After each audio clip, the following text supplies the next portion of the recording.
Praise the lord. ఈరోజు వాగ్దానము. ప్రియమైన సహోదరి సహోదరులారా, తల్లిదండ్రులారా, యోహాను సువార్త 10వ అధ్యాయంలో లేఖనాల ద్వారా ఒక వాక్యాన్ని మనము చూసుకుందాం. నా యందు మీరును మీ యందు నా మాటలను నిలిచిన యెడల మీకు ఏది ఇష్టమో అడుగుడి, నేను అనుగ్రహిస్తానని ఆ దేవాది దేవుడు సెలవిస్తున్నాడు.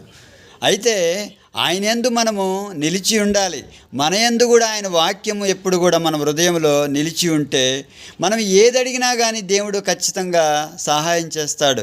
అంతేగాని ఏదో నామకార్థ క్రైస్తవుల్లాగా ఆదివారం ప్రార్థనకు పోవటం, మరలా సోమవారం నుంచి శనివారం వరకు ఈ లోకానుసారంగా జీవించుకుంటూ లోకాశ, శరీరాశ, నేత్రాశల్లో జీవించుకుంటూ ఉంటే దేవుడు ఎలా కార్యం చేస్తాడండి?